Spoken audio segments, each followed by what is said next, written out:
Hola, en el módulo anterior habíamos visto una primera implementación de MakeMore, que era nuestro modelo de bigramas probabilístico. Habíamos visto cómo podíamos generar con este modelo nuevos nombres de ciudades, que bueno, en principio no eran muy buenos, solamente teniendo en consideración un carácter anterior para predecir el siguiente, ¿no? Con eso armábamos, con nuestro dataset contábamos las ocurrencias de los bigramas y en base a eso calculábamos la probabilidad de el siguiente carácter dado el carácter anterior. Este modelo habíamos visto que no era súper potente, incluso cuando lo implementábamos matricialmente o usando redes neuronales. Habíamos visto cómo implementarlo usando un modelo sencillo de 40 perceptrones. Y bueno, la idea del módulo que sigue es un poquito darle una vuelta de rosca a esto y implementar un modelo de lenguaje más potente basado en principio en el paper de Bengio. Este paper es un paper del año 2003, si mal no recuerdo, donde describen un modelo de predicción de texto, un modelo de lenguajes, que hace una predicción de la siguiente palabra basado en palabras anteriores. Este paper tiene algo así como 19 páginas, no vale la pena revisarlo en profundidad, no es el objetivo de este curso. Sin embargo, para cuando terminemos la lección, ustedes deberían poder tener una buena idea como para poder leerlo y entenderlo y encararlo y que no les resulte nada muy extraño. El modelo en particular es este de acá, que es el que tengo en la figura. Este modelo, ya les digo, es a nivel de palabras. Bengio y sus colaboradores lo que hicieron es hacer una predicción de la siguiente palabra basado en palabras anteriores. Lo que vamos a hacer nosotros es tratar de implementar más o menos lo mismo, pero a nivel de caracteres. Y bueno, para esto vamos a hacer uso ya de, no de Michigrad, sino de PyTorch y vamos a meternos un poco más en profundidad en algunas funciones que tiene PyTorch para ayudarnos a bajar lo del paper a un script de Python, ¿sí? El paper está bastante interesante. Después, si tienen interés y les resulta interesante, vuelvan al paper y traten de entender a ver qué es cada una de las cosas de las que menciona el paper. Yo voy a tratar de hacer un poco, de usar más o menos la misma notación que usan en el paper, ¿sí? Sobre todo para los nombres de las componentes estas. Síganme los buenos y programen conmigo que vamos a implementar este modelo de lenguajes.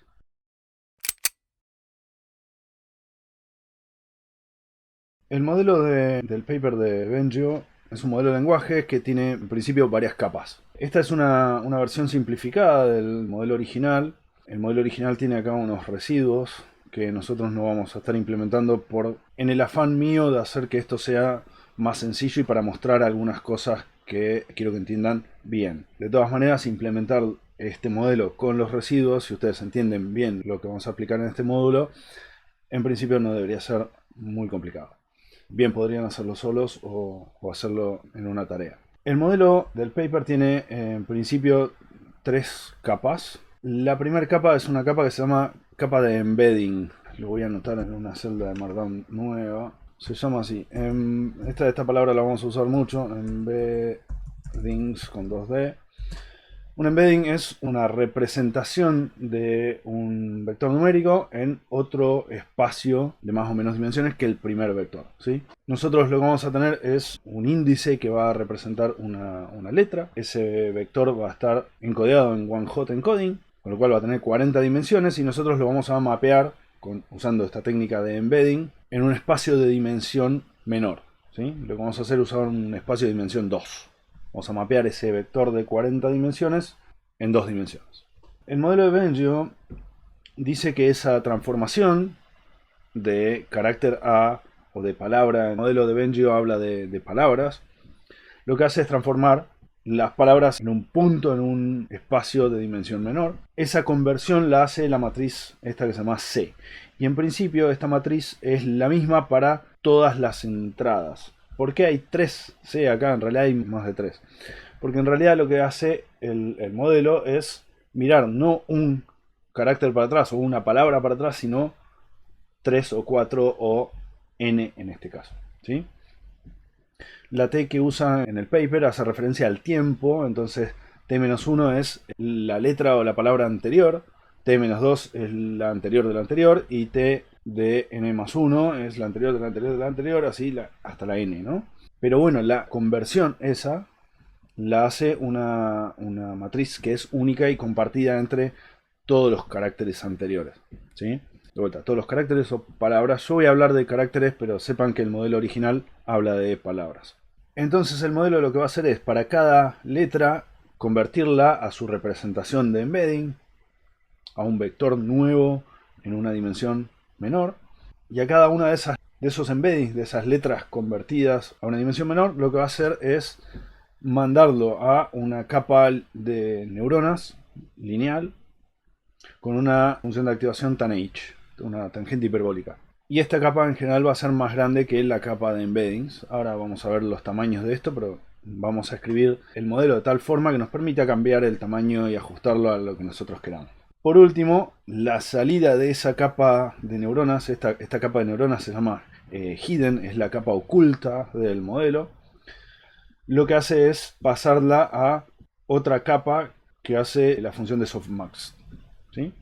Es otra capa de perceptrones que en principio es lineal, no tiene función de activación, pero es la que va a devolvernos los logits, los log counts de las palabras, así como contábamos los bigramas. Bueno, de la misma forma esto va a contar trigramas o cuatrigramas o n-gramas en general.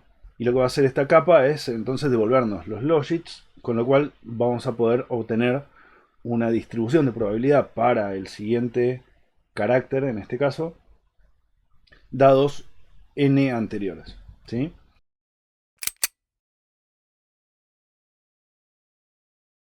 Entonces, pongámonos a implementar esto en Python, ¿sí? Lo primero que vamos a hacer es importar las librerías de NumPy y PyTorch en particular. NumPy creo que no la uso para nada, pero quedó ahí por las dudas. Y lo otro que vamos a copiarnos es exactamente lo mismo que teníamos para levantar el dataset, ¿sí? ¿Se acuerdan de este código en donde importábamos IDNA para hacer la conversión de a Puni y no Puni? Esto en realidad escribía el dataset. Lo único en realidad que necesitan es abrir el dataset nuevo. Acá, esta parte necesitan, ¿sí? Abrir el dataset nuevo y generar los dos datasets, el de Punicode y el de no Puni. El de no Puni se queda solamente con las ciudades que no empiezan con XN-. Y Puni, bueno, sí, son todas las ciudades que empiezan con XN-. Y bueno, de esas ampliamos las primeras 100.000, en realidad de las de no Puni, ¿sí? Porque acá estoy definiendo que samplee de no Puni. Si quieren usar las ciudades en Unicode, perdón, en Punicode, pongan acá Puni y listo, ¿sí? Lo menciono porque hay una tarea al final del módulo que tiene que ver con esto. Si corremos esto, ahora deberíamos tener acá dataset, no lo corrí, ahora sí, lo corro y ahora dataset es la lista de nombres de ciudades, en este caso que no son Punicode, ¿sí? Y tenemos acá la archi ahora conocida Cotamalganam. No me lo voy a aprender nunca. Y estaba Boya por acá, y la Trinidad, y Fredepo, ¿sí? Ciudades del mundo. Lo que vamos a hacer ahora es construir el dataset como para poder alimentar este modelo, ¿sí? Este modelo ya no recibe ahora un carácter anterior, sino varios caracteres anteriores. Con lo cual vamos a definir en principio cuántos caracteres y en base a eso vamos a generar el dataset, ¿sí?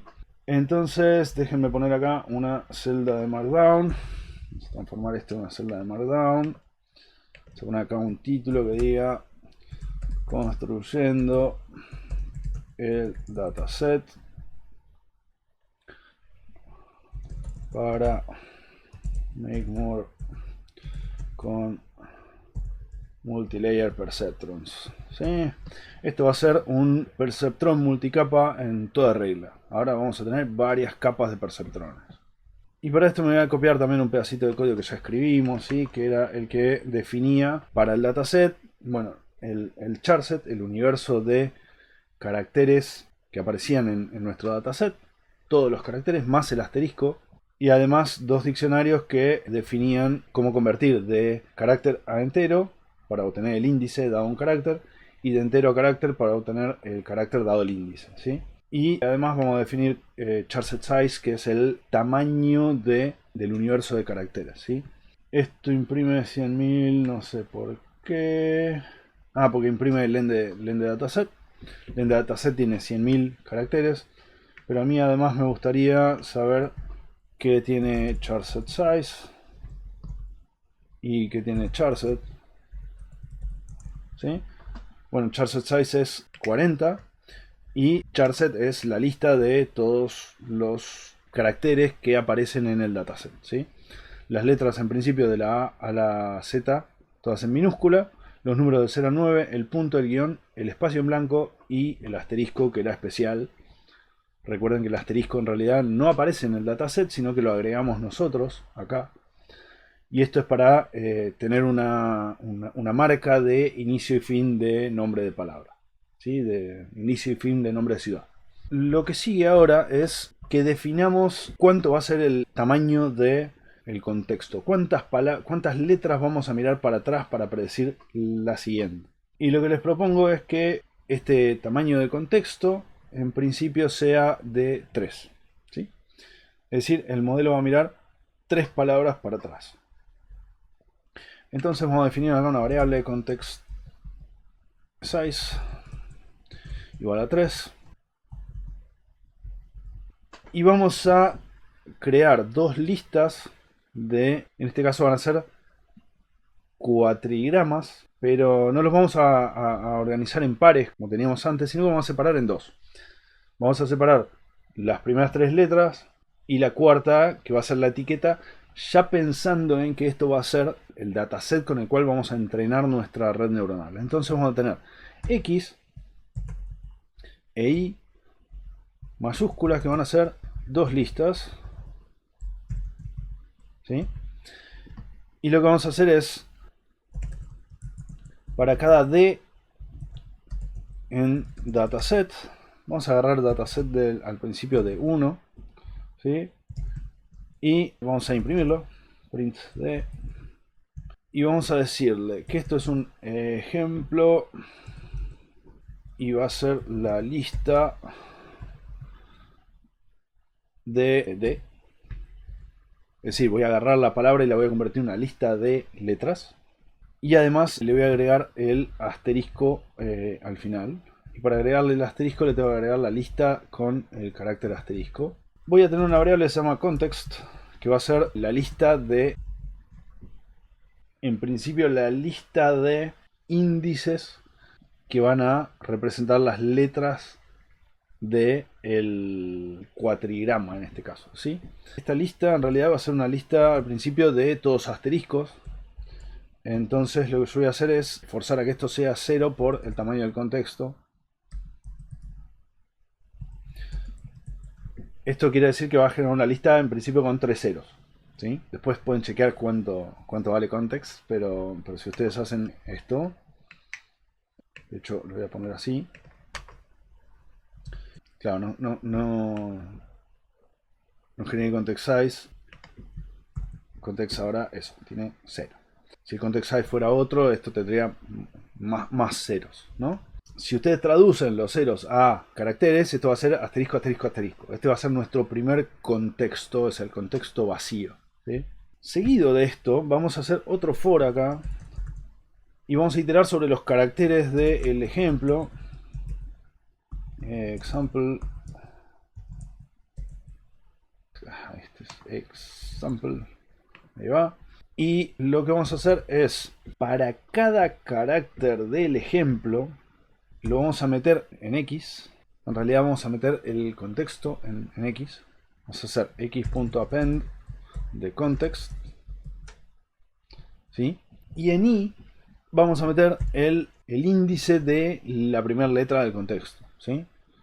Es decir, como estamos iterando sobre un ejemplo, por ejemplo, Kotamalganam, lo que vamos a meter es al principio la K, la primera letra del ejemplo. Entonces vamos a hacer append, pero no vamos a meter la letra, sino vamos a meter el índice en el vector ZI, ¿sí?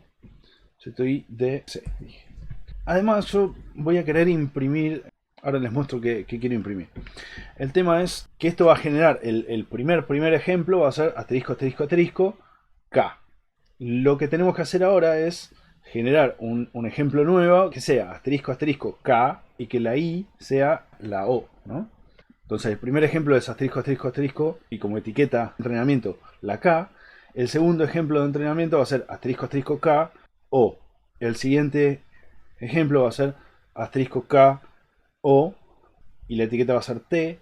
Y a partir de ahí ya vamos a tener un contexto completo. Es como agarrar y desplazar una ventana de 3 caracteres acá y fijarse cuál es el siguiente y después mover la ventana acá y fijarse cuál es el siguiente, ¿sí? Y después mover la ventana otra vez acá y fijarse cuál es el siguiente y así, ¿no? Y eso se logra desplazando el contexto. Entonces lo que podemos hacer es context va a ser igual ahora a lo que tiene context, pero no desde la primera posición, sino desde la posición 1 en adelante. Y a eso le vamos a sumar la lista de un solo carácter que va a tener, en realidad no el carácter, sino el ZOI del carácter, ¿sí? Para ver qué imprime esto, lo que podemos hacer es hacer esto. Un print de un join con el contexto. Si ustedes corren esto, lo que van a lograr es esto, ¿sí?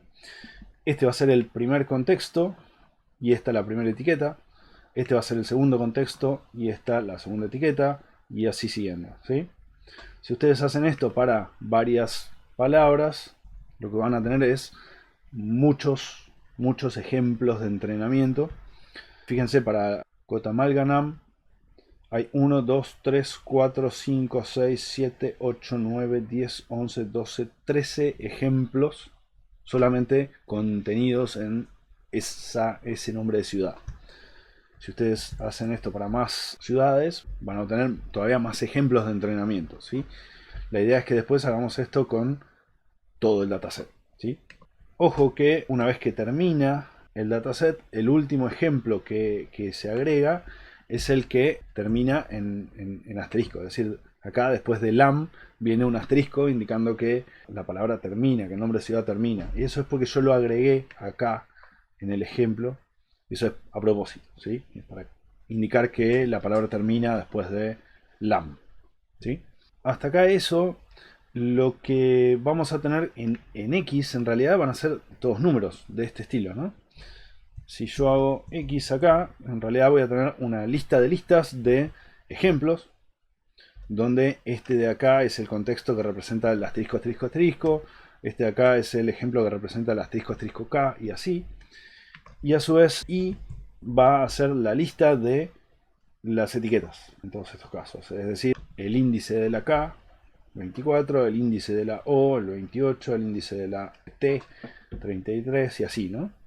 Y esto ya es algo que a la red neuronal más o menos le va a gustar más.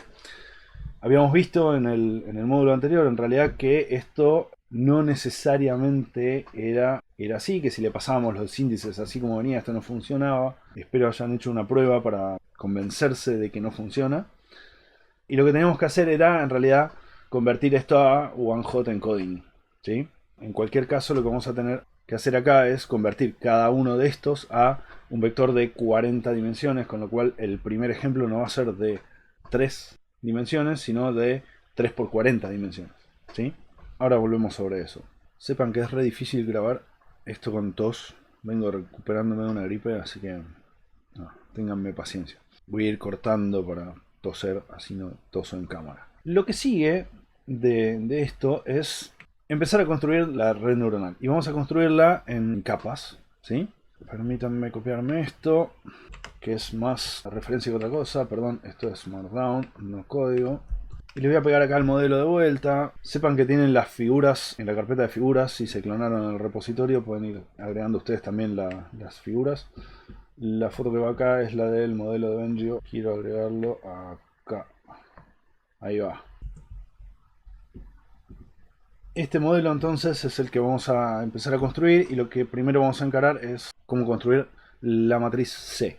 Sí, vamos a empezar a construir la matriz C. Vamos a construir el modelo de abajo para arriba en la figura esta. De abajo para arriba porque vamos a empezar por la matriz C. con las entradas y vamos a ver unas cosas importantes de cómo hacer los embeddings, cosas que tienen que tener en cuenta, que si no las tienen en cuenta ahora después pasan desapercibidas, si no las entienden bien ahora pasan desapercibidas y va a haber cosas de los módulos siguientes que van a parecer magia. Lo que queremos es desmistificar acá las cosas, entonces mi propuesta es que traten de entender bien esto ahora, ¿sí? ¿A qué voy con esto? Eso, de vuelta, si no entienden bien esto de ahora, las operaciones con matrices más grandes de los módulos siguientes se les van a complicar, con lo cual presten atención a esta parte, traten de entenderla a conciencia. Es un poco compleja la parte esta. Voy a hacer mi mejor esfuerzo por tratar de explicárselas lo mejor posible. Si queda alguna duda, por favor, no duden en mandar un mensaje al foro, por la plataforma o un mail incluso. Yo voy a tratar de explicar mejor. Dijimos entonces que la matriz C, que es la encargada de transformar un carácter en su representación de embedding, es compartida para todo el contexto. Es decir, que vamos a tener una matriz C sola, ¿sí? Esa matriz C tiene que convertir una cosa que en principio tiene 40 dimensiones, porque va a ser la representación en one hot de un carácter, en algo que tiene menos dimensiones. Puede tener menos o más, pero nosotros vamos a hacer que tenga menos, y en este caso muchas menos. Lo que vamos a hacer es ver cuánto menos. Vamos a definir cuánto es la longitud cuánto es la dimensión del embedding. Esto en general se llama msize, perdón. Y vamos a decir que sea 2 por ahora. 2. Entonces, si esta va a ser la longitud del embedding y nosotros tenemos que transformar algo que es de 40 dimensiones en algo que tiene 2 dimensiones, lo que vamos a necesitar es en realidad una matriz que tiene 40 por 2 dimensiones. Es decir, que vamos a generar nuestra matriz C de la siguiente manera. torch.randn. Creo que habíamos usado ya esta función en el módulo anterior para generar una matriz de números que tenía distribución normal 0,1. ¿Sí? Podríamos usar, por ejemplo, una uniforme. No importa. Por ahora no viene al caso. Lo que vamos a hacer es que la matriz sea de charset size, o sea, de 40 dimensiones.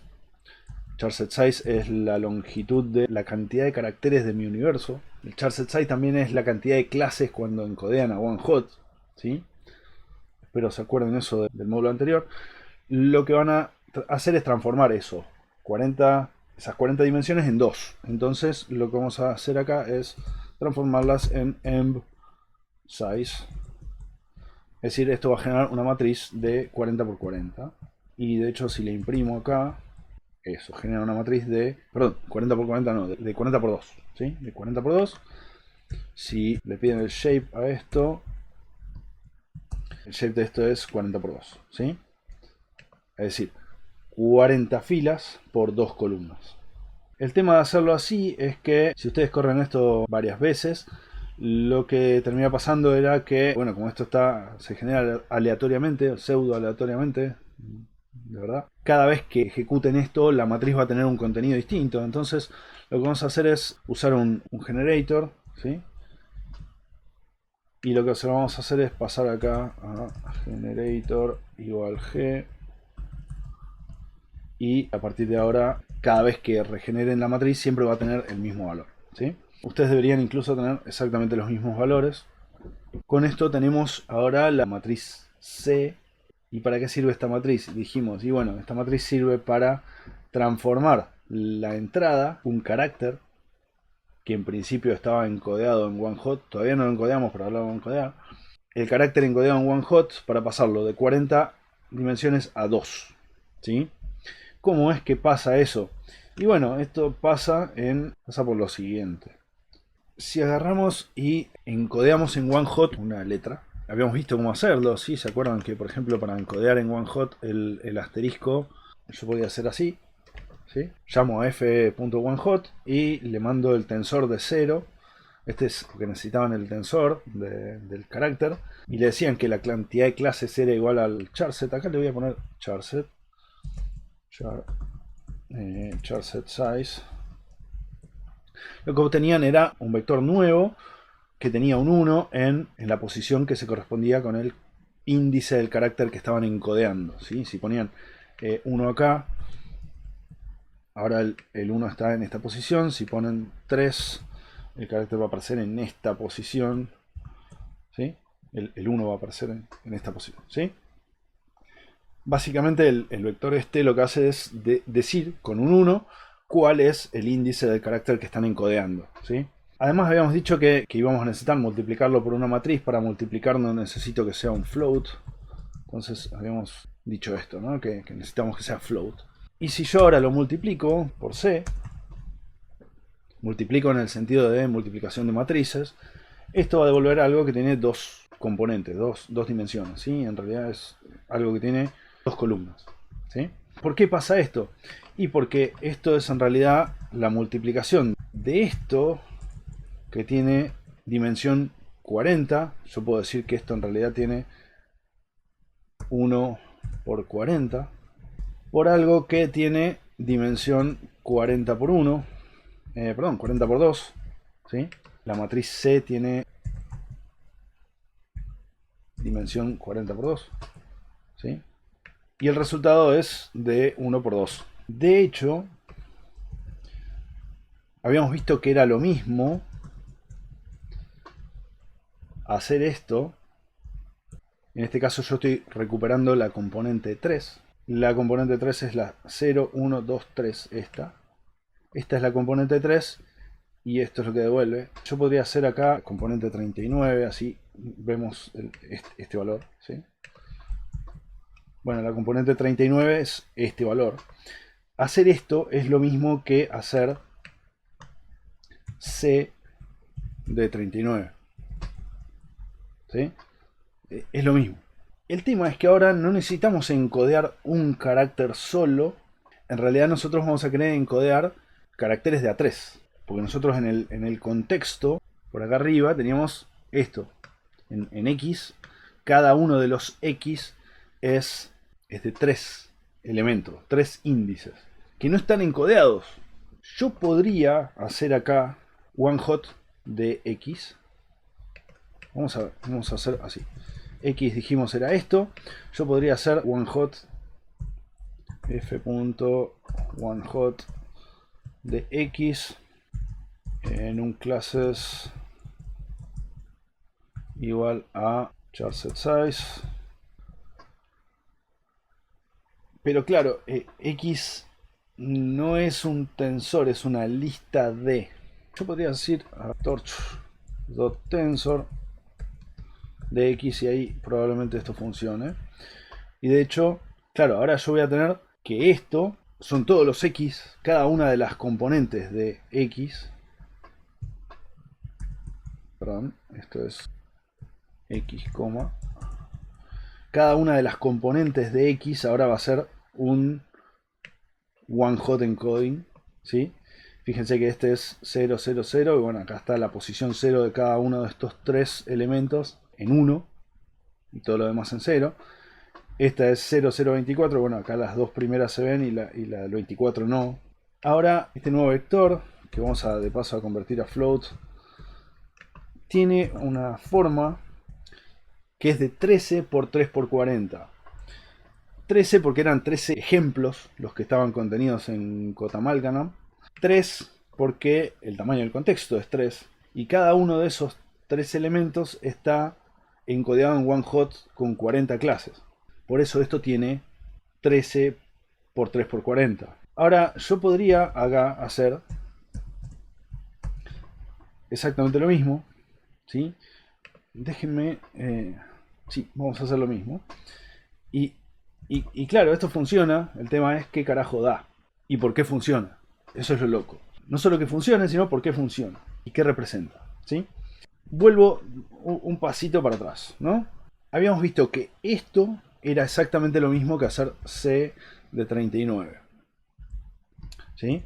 Si yo multiplicaba un vector one hot que tenía solamente un 1 por la matriz, en realidad el efecto era que de la matriz me recuperaba el vector en esa posición de la matriz. ¿Por qué? Porque cuando uno hace las multiplicaciones, 1 por lo que está en la matriz es lo mismo que está en la matriz, y después para todos los demás elementos es 0. Entonces cuando uno hace la cuenta, esto y esto resulta que es lo mismo. Ahora, esto de acá funciona, y permítanme ponerle el scroll acá, así no voy subiendo y bajando. Esto de acá funciona porque dijimos que f es de, voy a poner un comentario, f en realidad es de 13 por 3 por 40, mientras que c es de 40 por 2. ¿Sí? Y el resultado, mirando solamente las dimensiones de la matriz, uno podría decir que van a ser de 13 por 3 por 2. Esto va a ser de 13 por 3 por 2.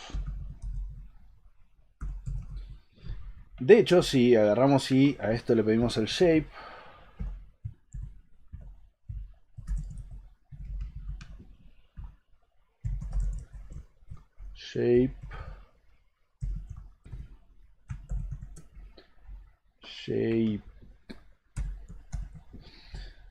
efectivamente nos damos cuenta que es de 13 por 3 por 2. ¿Sí?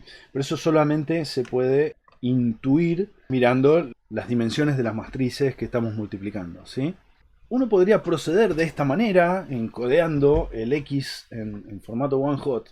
Vamos a ver primero esto. ¿Qué carajo es la matriz que devuelve la multiplicación esta de matrices? ¿Sí? Esta matriz devuelve el embedding que corresponde con cada uno de los caracteres de X. A ver si puedo agregar una celda antes. Agregar una antes. Ahí va.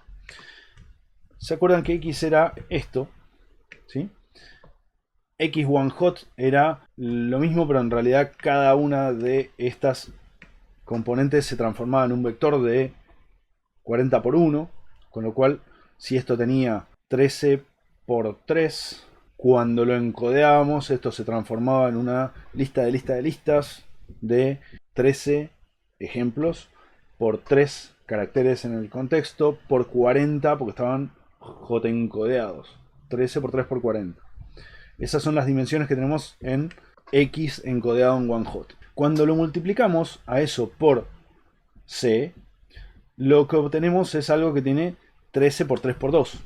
Si lo hacemos para un ejemplo solo, nos quedaríamos con solamente esta parte. Es decir, esto sería algo de 3 por 40 por 40 por 2, con lo cual nos devolvería algo de 3 por 2.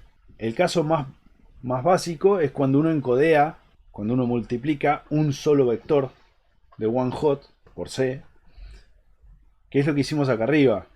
Este caso es cuando encodeamos un carácter solo. El caso donde yo encodeo solamente el primer componente de X es el caso donde esto me devuelve los 3 primeros componentes de X embebidos. Esta es la representación de embeddings de cada uno de estos 3 caracteres. ¿Sí?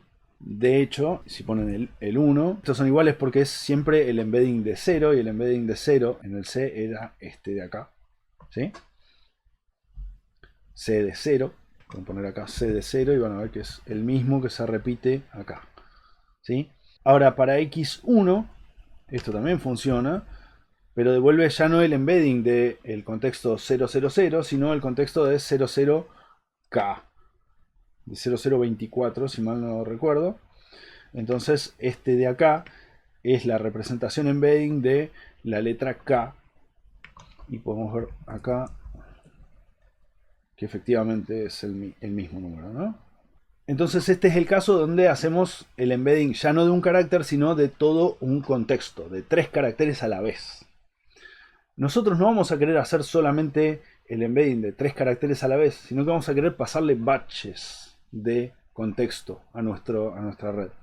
Y así como le pasamos batches de contexto, le vamos a pasar batches de is, de etiquetas.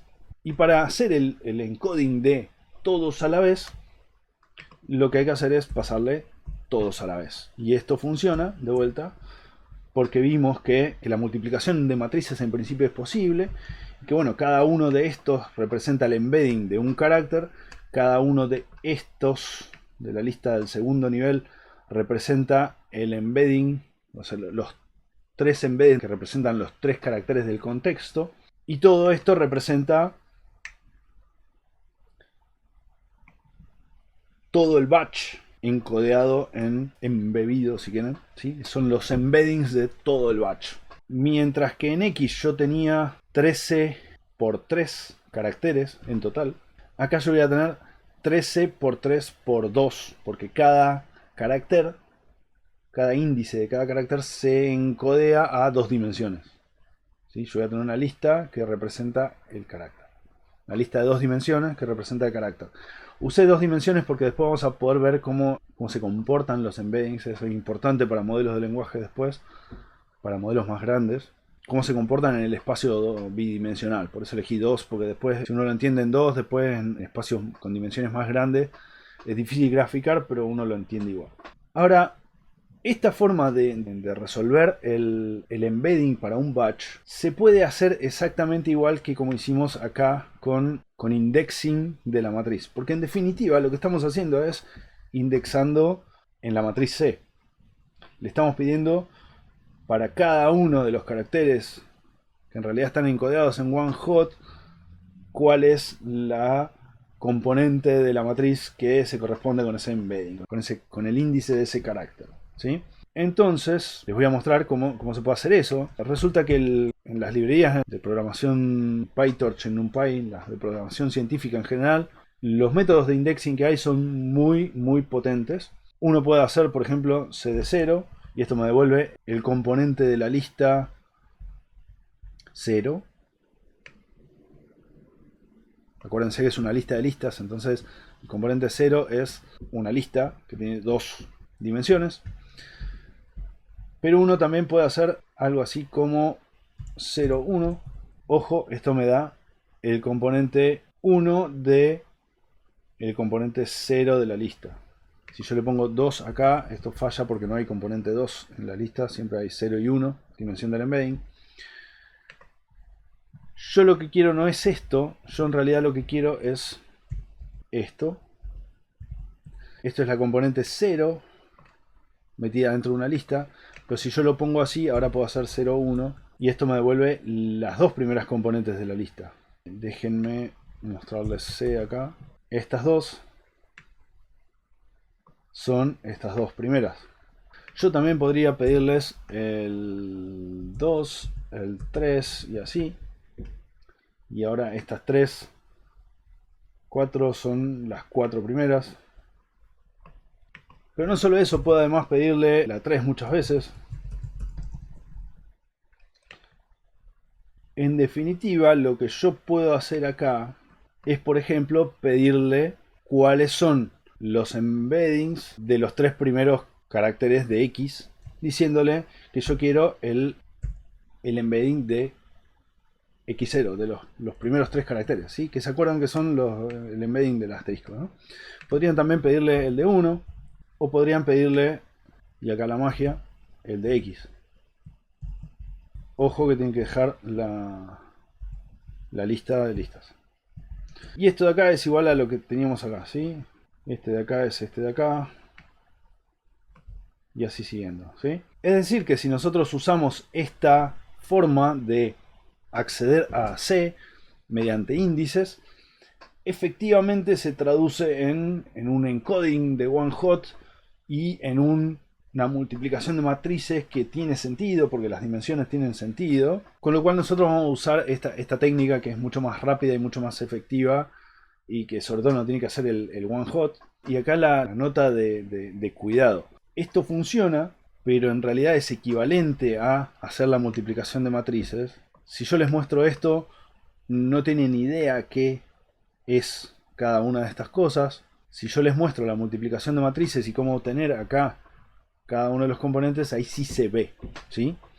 Entonces, tengan cuidado, entiendan cómo se hace esto, entiendan cuál es la semántica, qué quiere decir que haya 13 por 3 por 40 dimensiones en X cuando está J encodeado, y entiendan qué pasa cuando se multiplica eso por algo que tiene 40 por 2 dimensiones, por qué me devuelve algo de 13 por 3 por 2 dimensiones. qué significa cada una de esas cosas.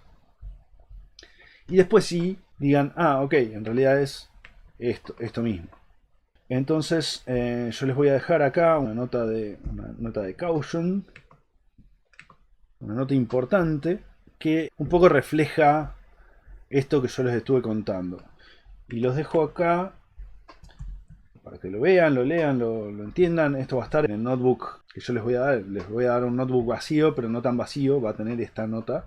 Con lo cual ustedes nada, tengan cuidado. Nosotros vamos a preferir para el embedding usar el indexing, pero sepan que por debajo del indexing en realidad lo que está pasando es que estamos multiplicando una matriz de batch size, donde el batch size en este caso es la longitud de la palabra, pero va a ser otra cosa. Por el context size, en realidad el charset size va a estar como oculto porque no se va a hacer un encoding a one hot. Sin el one hot encoding esta multiplicación de matrices no es posible, pero sí es posible hacerlo mediante indexing, ¿sí? Y bueno, no siempre es posible hacer este truco. Es posible en general cuando están usando one hot para obtener una posición de una matriz, pero no siempre es posible aplicar, ¿sí?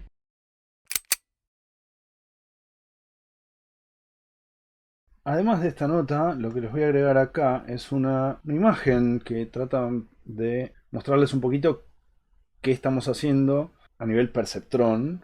Porque si bien no estamos haciendo operaciones con la matriz C, la matriz C tiene valores, estos embedding que devuelve, se van a transformar durante el entrenamiento. Es decir, son valores entrenables, son pesos entrenables, pesos de nuestro modelo, pesos de nuestra red neuronal.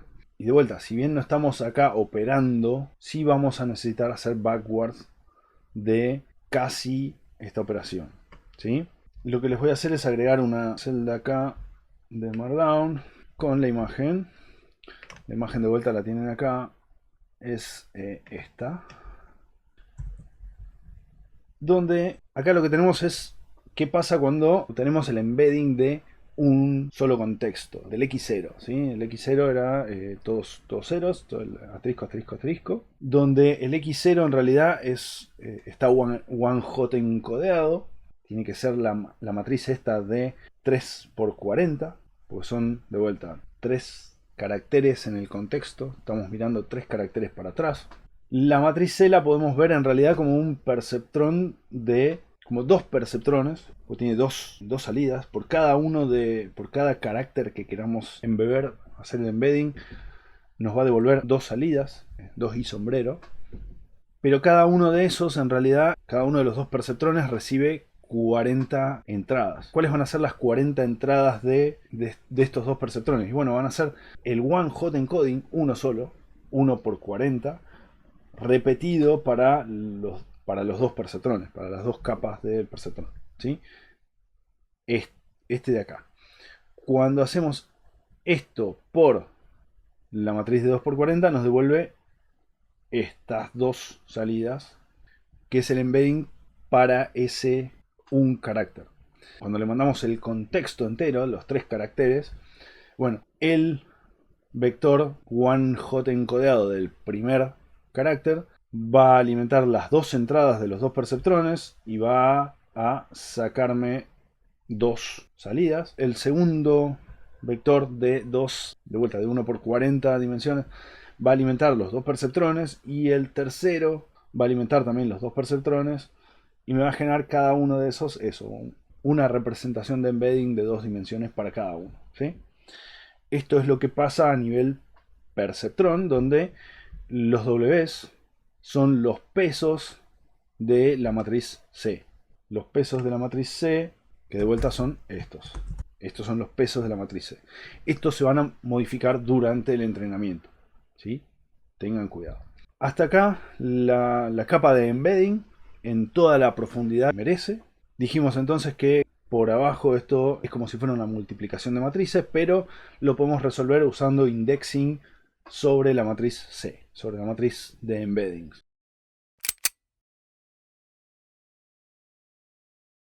Lo que vamos a hacer ahora es continuar con la implementación de nuestro modelo. Lo que vamos a hacer es implementar la capa oculta. La capa oculta de nuestro modelo, que les vuelvo a poner el modelo acá. Ahora sí. La capa oculta de nuestro modelo simplemente una capa de perceptrones que tiene una función de activación. Lo que vamos a tener que hacer es definir de alguna manera cuál es el tamaño de esa capa oculta. Entonces, para definir una capa de neuronas, ya más o menos vimos cómo es. Tenemos que definir una matriz. Lo que vamos a hacer es definir una matriz esta vez que tenga, no como la matriz C, solamente los pesos W, sino que además tenga una componente de bias, un sesgo, el componente B de la matriz. Entonces, lo que les propongo es lo siguiente, que definamos el tamaño de la capa hidden como n-hidden. Y vamos a ponerle por ahora un tamaño de 128. Eso quiere decir esto que van a ser 128 neuronas, cada una con sus entradas y sus salidas. Ahora vemos cuáles son las entradas y cuáles son las salidas, ¿sí? Lo que vamos a hacer es definir W1, la matriz. La matriz que va a representar los pesos de la capa de perceptrones. Rand n. Y ahora vamos a ver de cuánto es. Y además vamos a definir también un B1, que va a ser el bias, el término este que le vamos a sumar a todas las entradas del perceptrón, ¿sí? Ahora volvemos sobre esto. Torch.rand n. ¿Cuál es la idea de esto? La idea es que yo defina por acá arriba algo así como una variable emb que tenga los embeddings de mi dataset. Perdón, esto es de vuelta así. Así.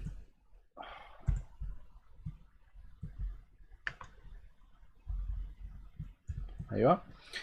Y que yo pueda hacer algo así como emb de W1 más B, ¿no? Esto si lo hacen así no funciona, ¿sí? Y no funciona porque acá en realidad, si ustedes chequean el shape de emb,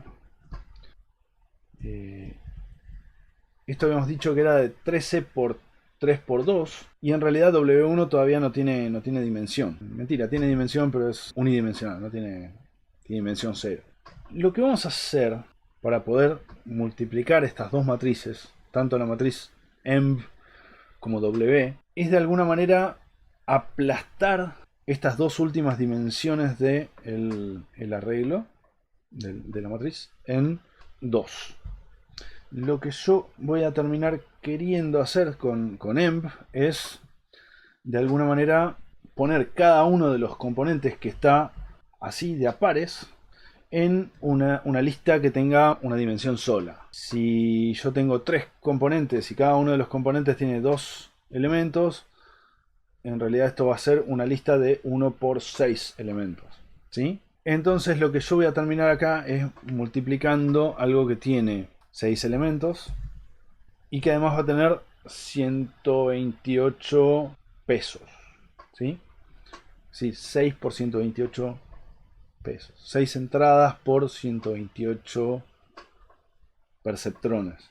Cada uno de esos perceptrones va a tener 6 entradas y no 2 por 3 entradas. Déjenme mostrarles qué es lo que quiero que hagamos con la salida, con los embeddings. Yo lo que voy a querer es que de alguna manera esto quede así, ¿sí? De hecho, yo tengo acá cómo se hace. Hay varias formas de hacerlo. Una posible forma de hacerlo es agarrar el componente 0 de emb, ¿sí? Yo podría decir 0, 0, 1. 0, 1 es el primero. Además voy a querer emb de 0, 2. Y además voy a querer emb de 0, 0.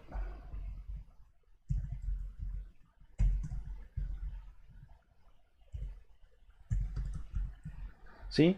Y yo lo que voy a querer hacer es ponerlos todos juntos. Yo no puedo sumarlos acá, pero hay una función de PyTorch que me permite concatenar.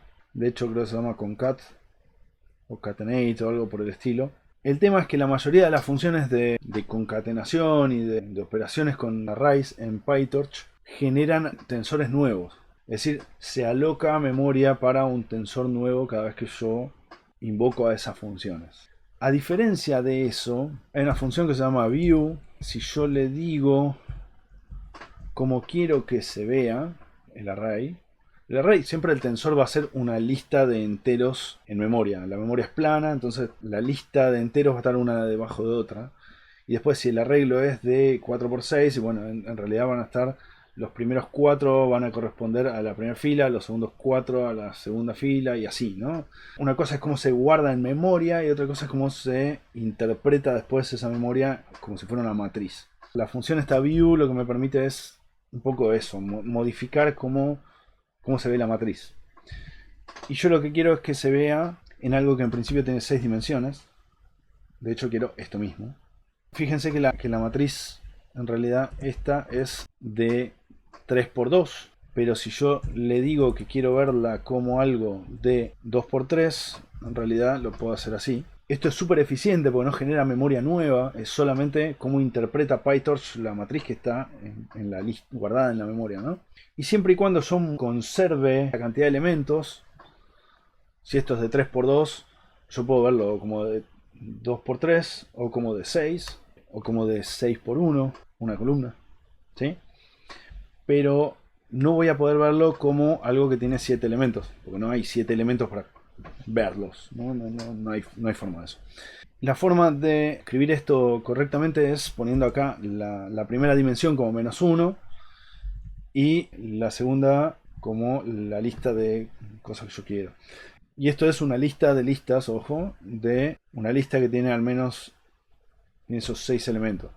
Yo acá podría hacer el embedding de el view de todo el embedding en vez del primer componente, y lo que va a hacer es devolverme listas de los 3 embeddings como concatenados. Esto van a ser cada uno de los 3 embeddings del contexto, donde van a estar concatenados de esta forma, ¿sí? Los primeros 2 componentes son los que corresponden al primer carácter, los segundos 2 van a ser los que corresponden al segundo carácter y los terceros 2 van a ser los que corresponden al tercer carácter, ¿sí? De hecho eso se puede ver acá, donde estos dos son los embedding del 0 y este acá era el embedding de la K, ¿sí? Y acá era el del asterisco, el de la K y de la O, de Cotamalgano. De vuelta, lo que está pasando con el view es esto. Entonces si yo puedo hacer esta magia, ahora lo que yo voy a querer es multiplicar mi matriz, mi W, por 6, porque va a tener 6 entradas. Va a ser una capa de perceptrones. Ahora vamos a ver de qué tamaño, pero cada uno de esos perceptrones va a tener 6 entradas. ¿Cuáles van a ser las 6 entradas? Estas de acá. Es lo mismo que vimos en la figura del embedding C, ¿sí? La entrada es la misma para todos los perceptrones, solo que estos perceptrones tenían 40 entradas. Lo que estamos haciendo ahora es, bueno, generar las entradas para una capa de perceptrones que tiene 6 entradas, ¿sí? En realidad no va a tener 6 entradas, va a tener M6 entradas. 2 era M6 por context size. Es decir, 2×3, ¿no? Cada uno de los contextos está embebido en 2 dimensiones y son 3 caracteres en el contexto, es decir, 2×3 entradas. Esa es la cantidad de entradas que va a tener el perceptrón.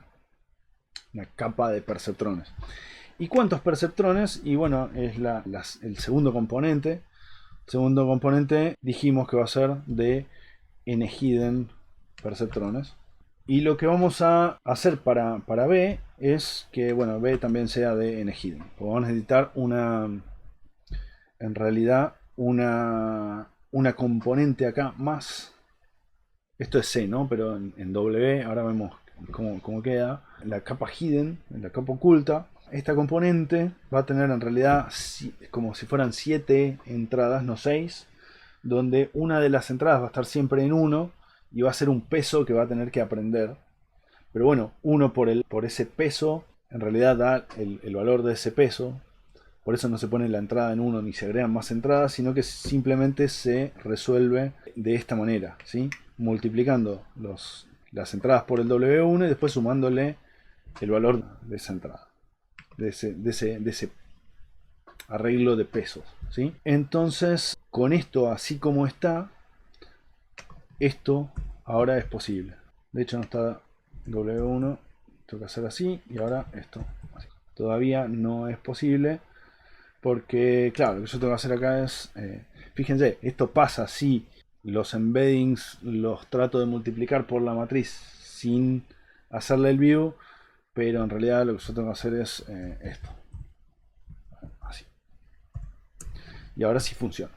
Y esto va a ser el resultado de hacer el forward de los embeddings, o sea, la salida de la capa C por esta nueva capa de perceptrones, 128 perceptrones. Ojo, todavía nos falta la función de activación.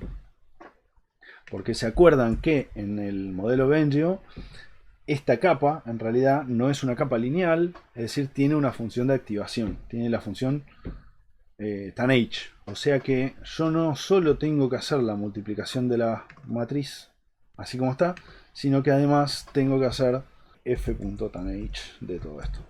Creo que es F mayúscula. ¿Sí?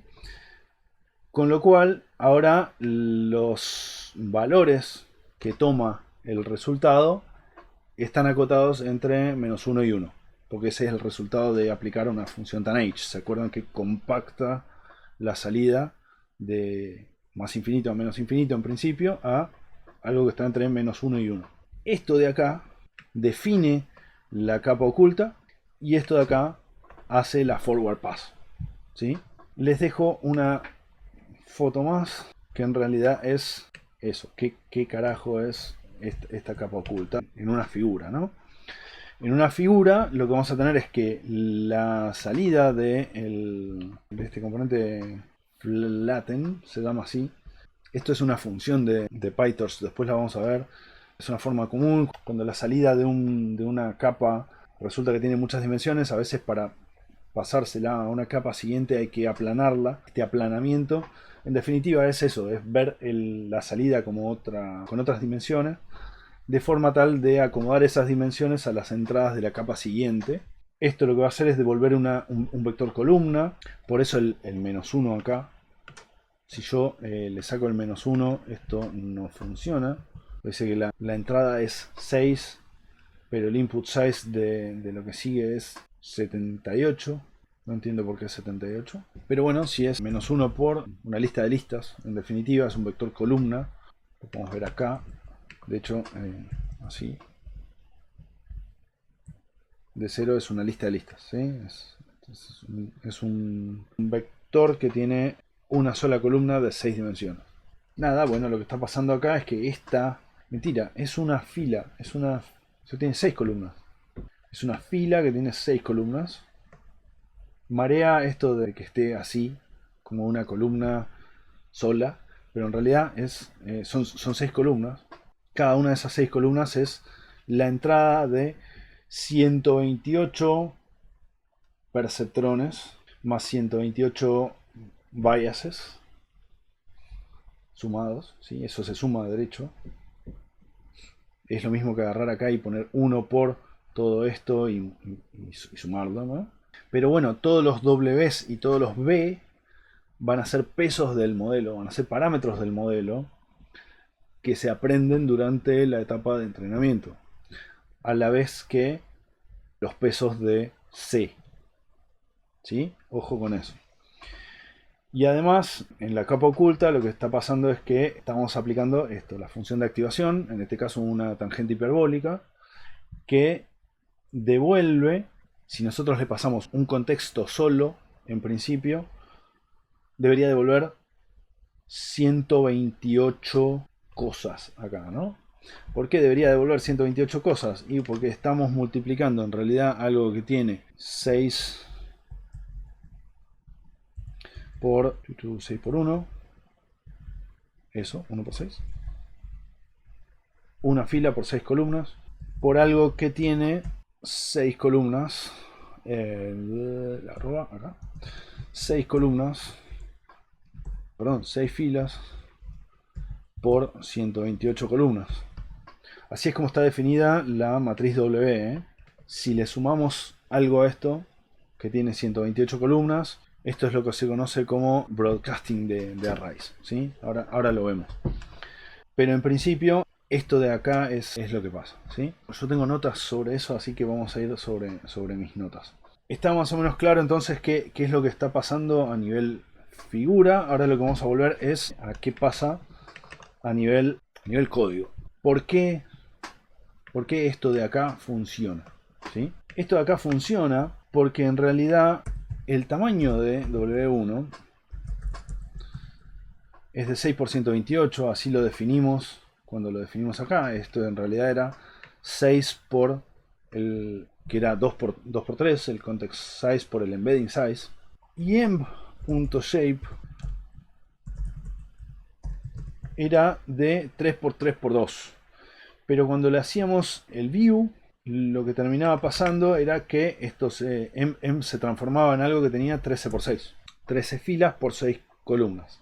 Entonces cuando yo hago algo que tiene en principio 13 filas por 6 columnas, por algo que tiene 6 filas por 128 columnas, me va a quedar algo que tiene 13 por 128. Pero vamos a hacerlo para el caso de una entrada, un context, el embedding de un context. El embedding de un context, acuérdense que tiene ahora 6 dimensiones porque está concatenado. Tiene una fila por 6 columnas. Entonces, si el embedding en la posición 0, y lo pongo así, tiene 1 por 6, de hecho creo que lo puedo hacer así. Creo que lo puedo hacer así. A ver si me marca la...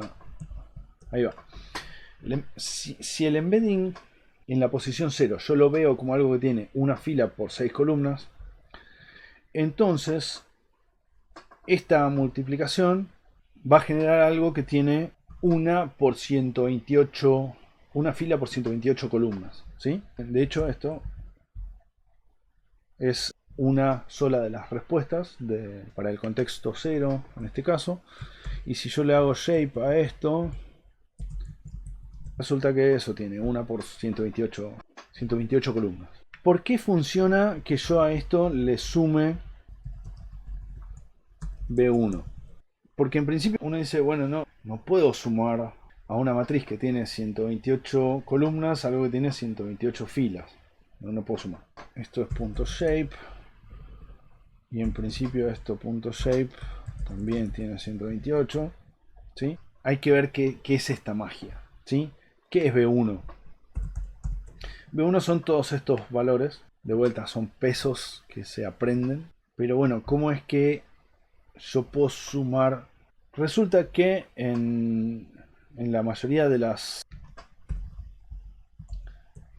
librerías para trabajar con matrices, en NumPy, en PyTorch, esto también funciona. Lo voy a escribir en PyTorch. Yo podría hacer algo así como... déjenme definirla como torch. Torch.tensor de un tensor que tiene esto. ¿Sí? Esto es mi tensor. Yo podría esto sumarle un torch.tensor que tenga los valores 1, 2, 3, 4 por 2.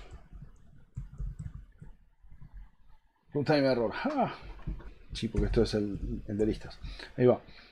Cuando yo sumo así los dos tensores, esto suma el primer componente con el primer componente, el segundo con el segundo, el tercero con el tercero, el cuarto con el cuarto.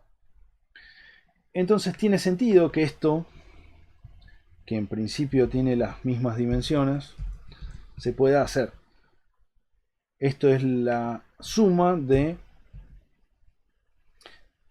W1 multiplicado con esto.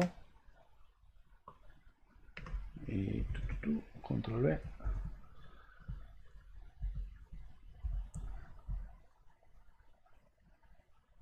pero donde además le sumé lo que tiene B1, o sea, esto con esto sumado, el primer componente de esto con el primer componente de esto es este valor de acá.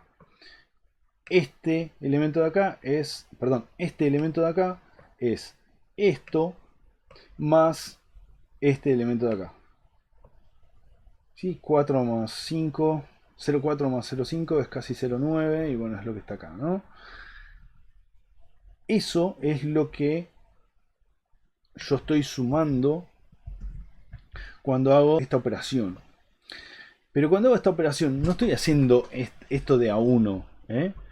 Cuando hago esto tiene sentido, pero yo en realidad lo que tengo en EMB, cuando yo sumo esto de acá, esto no tiene 1 por 128, que es lo que yo necesito para sumarle B, sino que tiene 13 por 128. ¿Sí? Si ustedes agarran esto de acá y le calculan el shape, de hecho creo que es esto, esto tiene 13 por... No, yo necesito sacar el shape de todo esto. Yo necesito el shape de todo esto.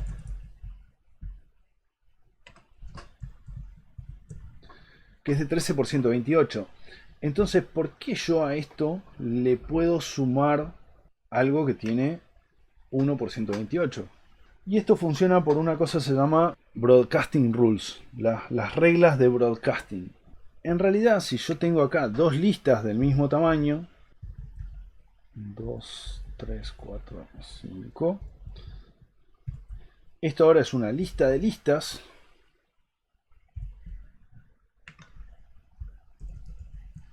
Y cuando yo le sume una lista, lo que va a hacer es sumarle esta lista a los dos componentes. Primero va a sumarle esto a esta lista y me devuelve esto. Y después va a sumarle esta lista a esto otro y me devuelve esta lista. Y eso se puede hacer siempre y cuando la dimensión de este array sea igual a la dimensión de las filas a las cuales yo le estoy sumando ese array. ¿Sí? Pero se puede generalizar no solo a filas, sino a filas y columnas y a un montón de otras dimensiones, más allá de filas y columnas.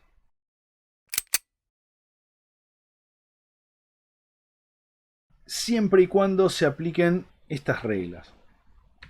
Y les voy a poner acá estas reglas. Esto va a ser una celda Markdown que también le voy a dejar pegada ahí. Que dice básicamente, copiado de los Broadcasting Rules de PyTorch, que si quieren los pueden ver.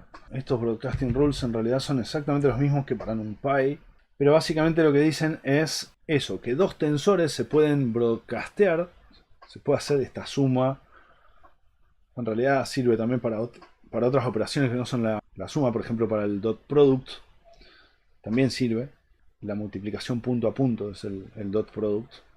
Es decir, no sumar esto con esto, sino multiplicar este elemento con este. Esto es el dot product. ¿Sí? Pero para esta operación también, ojo con la diferencia, esto es la multiplicación punto a punto, lo otro es la multiplicación de matrices y ahí tienen que coincidir las dimensiones. Bueno, acá para el producto punto o para la suma de vectores, también tiene que coincidir que los vectores tengan al menos una dimensión. No se puede usar un escalar. Si se usa un escalar no aplica esto, aplica otra cosa. Se puede resolver, pero aplica otra cosa. Y además lo que hace el algoritmo este para determinar si se puede broadcastear es alinear las dimensiones de las dos cosas que se quieren operar, ya sea sumar o producto punto o otra operación. Y empezando por la dimensión más a la derecha, tiene que pasar que o bien son iguales, o bien una de las dimensiones es un 1, o bien una de las dimensiones no existe. Y si no existe es un 1. Entonces, este caso funciona porque este tensor tiene una forma que es de 2 por 4 y este tensor tiene una forma que es de 4. Entonces lo que hace el algoritmo de broadcasting para determinar si aplica la regla es ordenar las dimensiones como si fuera esto. Y desde derecha a izquierda lo que tiene que pasar es que, de derecha a izquierda, lo que tiene que pasar es que estas dos dimensiones sean iguales, o alguna de ellas no exista, y bueno, esta no existe, o bien es un 1. Ojo, que no es lo mismo hacer esto que hacer esto, ¿no?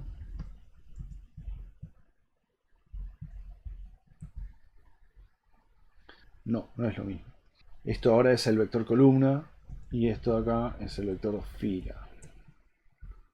Sí, da lo mismo. Pues estaba multiplicando, no estaba sumando. Sí, da lo mismo cuando hacen esto que cuando hacen esto.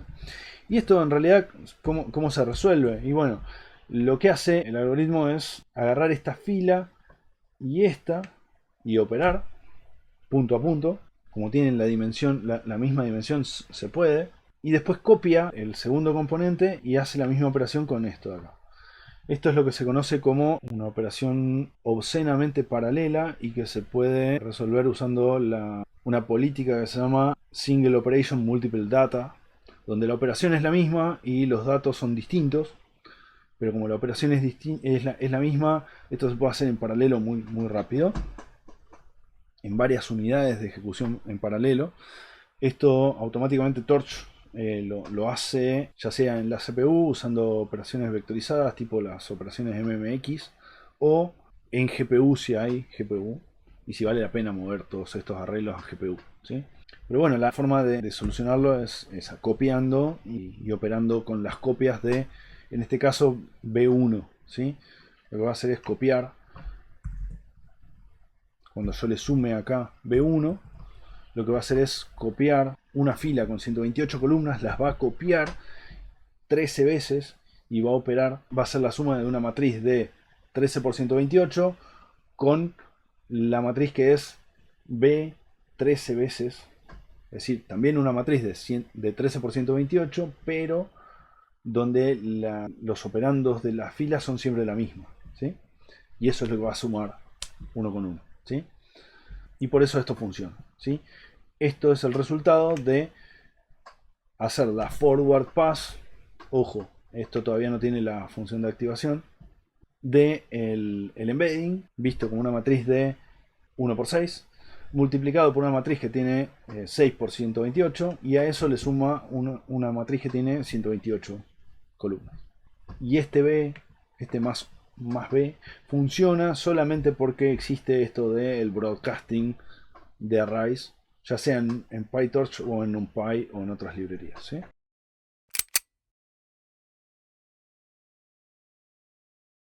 Bueno, lo que nos queda entonces es, ahora que comprendimos esto, es la implementación de la capa de output.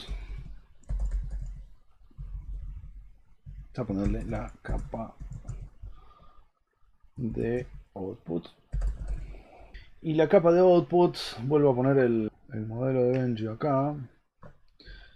La capa de output no es otra cosa que una capa lineal que no tiene función de activación, que no tiene tanh, que va a tener el componente B, es decir, va a ser una matriz, otra matriz, W2.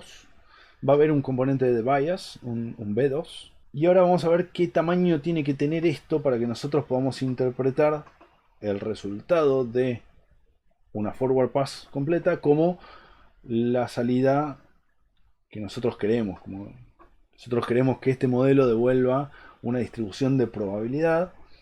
En el paper de Bengio ellos usan una lista de palabras en inglés, un charset de 17.000 palabras. Lo que hace el modelo es devolver una distribución de probabilidad para la siguiente palabra, es decir, para cada una de las 17.000 palabras, qué tan probable es cada una de esas. Es decir, una distribución de probabilidad de 17.000 componentes. Nosotros tenemos un charset de 40, con lo cual vamos a querer que el modelo nos devuelva una distribución de probabilidad para cada uno de los 40 posibles caracteres. Con lo cual, pareciera que la salida de esto va a ser de justamente 40 caracteres, de charset size, el tamaño del universo de caracteres que queremos aprender, ¿no? Vamos a implementar eso, ¿sí? Vamos a implementar la capa de output. Básicamente la capa de output va a ser más de lo mismo. Yo acá creo que... Bueno, no, después paso todo en limpio. La capa de output va a ser algo así como w2 torch.ranDN, donde la cantidad de entradas de esta matriz tiene que ser igual a la cantidad de salidas de la capa anterior. Si esta capa tenía 128 salidas, porque tenía 128 neuronas, cada neurona tiene su propia salida, esta capa tiene que tener 128 entradas, es decir, n hidden entradas. Y lo que vamos a querer es que nos devuelva 40 números que van a ser en realidad los hits, los log counts de las cuentas de las ocurrencias de los trigramas estos, ¿sí? En realidad son cada uno de los contextos. Lo que va a hacer el modelo es de alguna manera contar las ocurrencias de cada uno de los contextos en el dataset y devolvernos una suerte de log counts, de cuentas, pero no la cuenta directamente, sino el logaritmo de la cuenta. Eso es lo que queremos que el modelo devuelva. Los logits del dataset. Es decir que, por ejemplo, si un dataset tiene solamente dos contextos, dos ocurrencias de dos contextos. Imagínense que tiene solamente asterisco, asterisco, asterisco y asterisco, asterisco A. Si asterisco, asterisco, asterisco aparece en el dataset 100 veces y asterisco, asterisco A aparece una vez, esos son dos órdenes de magnitud de diferencia. Como dijimos que los contextos son dos, en realidad esto va a devolver dos logits. Para el primero va a ser 3, porque es 100 logaritmo. Y para el primero va a ser 0, porque una vez sola aparece el asterisco asterisco A, ¿no? Esto quiere decir el logit, ¿no? El log counts, el logaritmo de la cuenta, el logaritmo de la cantidad de ocurrencias de ese trigrama, de ese contexto. Entonces, como queremos que devuelva eso, vamos a necesitar que nos cuente cada uno de las ocurrencias no del trigrama, sino de la etiqueta. Es decir, de cada uno de los 40 posibles. ¿Cuál es el carácter que sigue a un contexto anterior? Entonces lo que vamos a poner acá es que esto sea context size. Mentira, no context size, charset size. Charset size, que es el tamaño del universo de caracteres, ¿sí? Esto lo que va a hacer básicamente es decirnos la probabilidad del siguiente carácter, solamente que no es todavía la probabilidad del siguiente carácter, sino es el logit. Ahora vemos cómo, ya lo hicimos en el módulo pasado, ahora volvemos sobre eso. Además vamos a tener un B2, ¿sí? Que va a ser de torch.rand de, en este caso, el charset size tiene que ser posible. Cada uno de estos 40 perceptrones va a tener 128 entradas y además va a tener que sumarle a cada uno de esos una entrada más B. De forma que esto va a ser algo así como, a ver si la tengo acá, creo que tengo la capa de output, sí, el output layer. Esto va a ser algo así como esto, donde esta capa no va a tener una función de activación, es una capa lineal, no tiene una no linearidad. Cada uno de los pesos W va a ser, cada uno de los perceptrones va a tener un arreglo de pesos W. En realidad van a ser 128 de estos, porque van a ser 128 entradas de la capa anterior. Esta capa escupe 128 salidas y esto van a ser las 128 entradas de esta capa.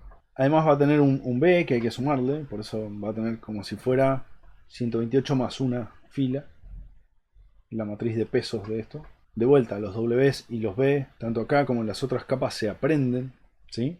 No se olviden de eso, se entrenan. Y la salida va a ser como estos son 40 perceptrones, la salida va a ser un arreglo de 40 cosas. Este arreglo de 40 cosas se va a obtener haciendo esto que habíamos hecho acá arriba, ¿no? Acá arriba yo había hecho f de tanh. Esto de acá me devolvía la salida de la capa intermedia, la capa oculta, esta salida de acá, ¿sí? Entonces esto de acá lo vamos a llamar act, ¿sí? Act ahora es la salida de esta capa. Esta salida tiene una forma que es de 13 por 128. Y lo que vamos a hacer es multiplicar act, ¿sí?, por multiplicación de matrices, ojo, por W2, W2, y a eso le vamos a sumar B2, ¿sí? Y esto me va a devolver una lista ahora de un tensor que tiene 13 por 40, porque esta es la salida de vuelta. Hincho las pelotas con esto, porque esto requiere cierta práctica, requiere internalizarlo, es verlo, volver a verlo de nuevo, pensarlo por uno mismo, hacer sus propias pruebas. Esto requiere que lo metabolicen si quieren, ¿sí? Dijimos, esto es una matriz de 13 por 128 que está multiplicada por, en principio, una matriz que tiene 128 por 40, ¿sí? Si quieren acá pueden poner w2.shape, eso tiene 128 por 40, ¿sí? Y el resultado de esto, ojo, me estoy evitando acá meterme con la B, pero ahora volvemos. Esto de acá en realidad se resuelve a algo que tiene 13 por 40, ¿sí? Que es lo que nos devuelve la cuenta esta de acá, ¿sí? Es decir, que para cada uno de nuestros 13 contextos en el conjunto de entrenamiento, vamos a tener 40 salidas que van a representar los logits, del cual nosotros vamos a poder obtener la distribución de probabilidad del siguiente carácter, ¿sí? Si quieren a esto, le podemos llamar out. Y ahora vemos un poquito qué tiene out, ¿sí? Out va a ser un arreglo de vuelta que tiene 13 por 40, donde la posición 0 tiene 40 dimensiones. Y estos de acá, habíamos visto la vez pasada que, bueno, no eran en principio probabilidades, porque las probabilidades van entre 0 y 1, y acá hay cosas que son negativas, y hay cosas que van más allá de 1, son 3. Además, la probabilidad tiene que sumar 1. Habíamos dicho que a esto lo interpretábamos como log counts en el video anterior, entonces a esto vamos a ponerle directamente logits.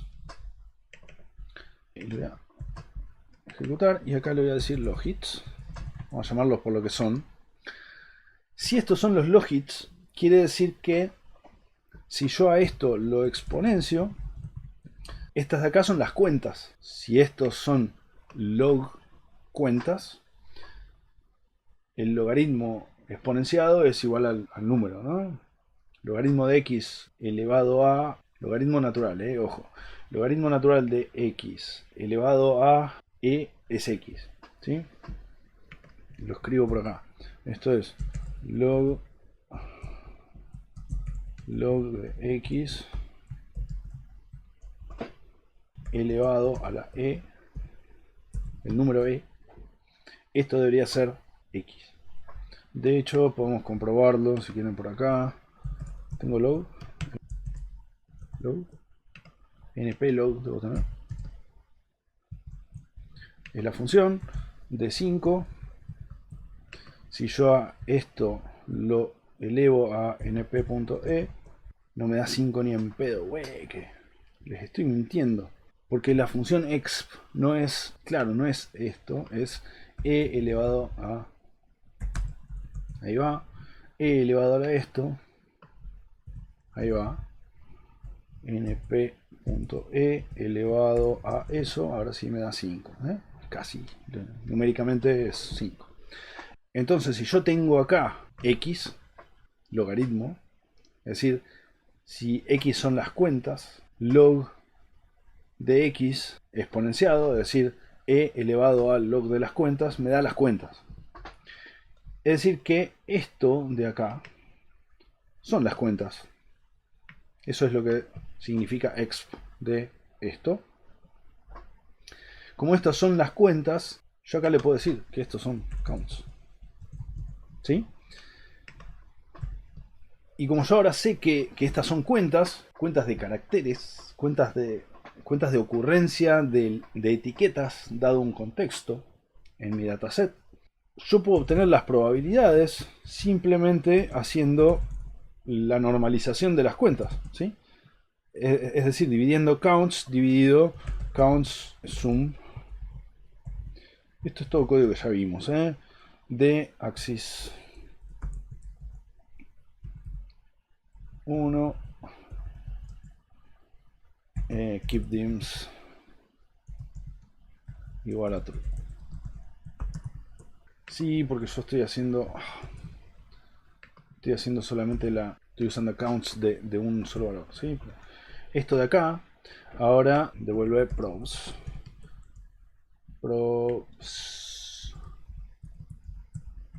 Ahí va.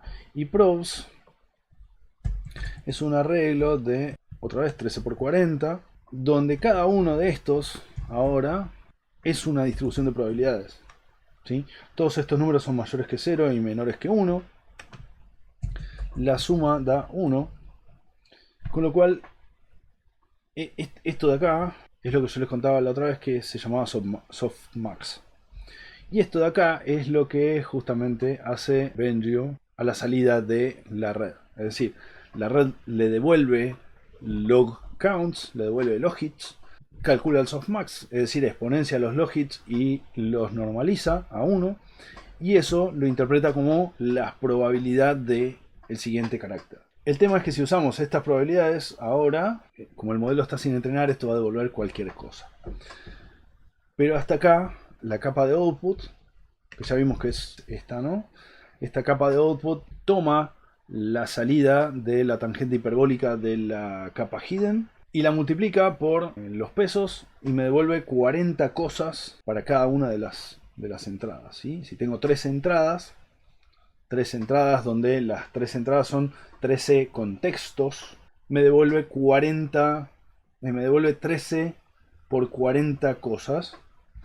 Es decir, me devuelve una distribución de probabilidad por cada una de esas cosas, ¿sí? Lo que nos queda ahora es ver cómo de cerca o de lejos están esas cosas de lo que yo quiero. Por ejemplo, probs de 0 debería ser la distribución de probabilidades para asterisco, asterisco, asterisco. Es decir, qué carácter viene después de asterisco, asterisco, asterisco. Nosotros sabemos que después de asterisco, asterisco, asterisco viene la K, ¿sí? La K, seto i de K, la K tenía el índice 24, con lo cual nosotros esperaríamos que esto en la posición 24 sea un número grande. Nosotros queremos que la probabilidad de asterisco, asterisco, asterisco, K sea grande.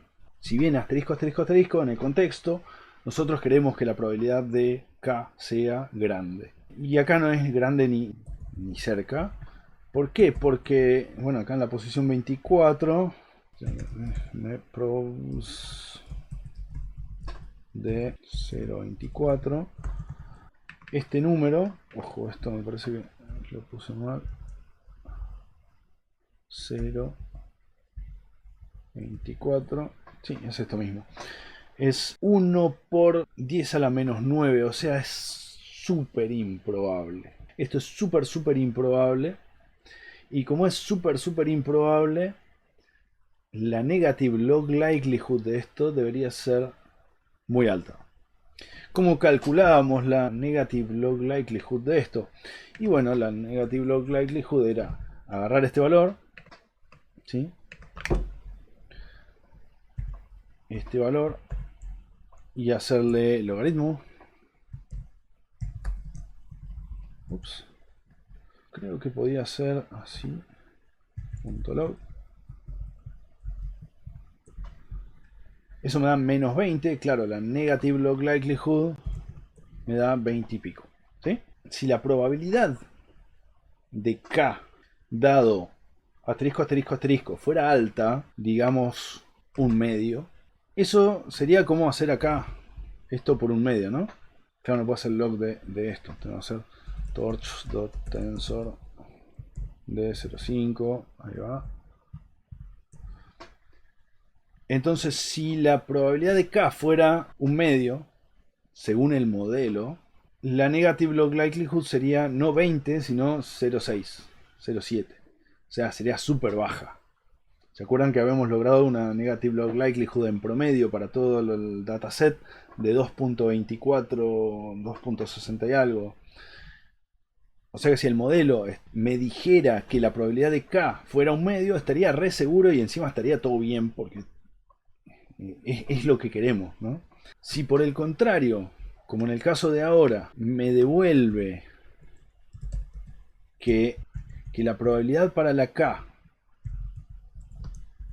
es muy baja, la negative log likelihood me da muy alta, indicando de alguna manera que el modelo está re seguro que no viene la K. Si vienen 3 asteriscos, la K es muy improbable. Y el modelo está muy seguro de eso. La métrica esta del negative log likelihood lo que hace es dar cuenta de que está equivocado el modelo. Cuanto más se acerca la probabilidad a lo que yo quiero, ¿qué es lo que quiero? Que me dé 1 casi. Si el modelo dijera que la probabilidad de la K es 1, el logaritmo de 1 es 0, y menos 0, bueno, eso sería lo óptimo, ¿no? Que el modelo esté re seguro que viene la K, dados 3 asteriscos. Con lo cual ahí la métrica estaría perfecto, el modelo aprendió todo lo que puede, porque me devuelve exactamente la probabilidad del siguiente carácter, ¿sí? Que la negative log likelihood sea 0 quiere decir que el modelo devuelve siempre la probabilidad del siguiente carácter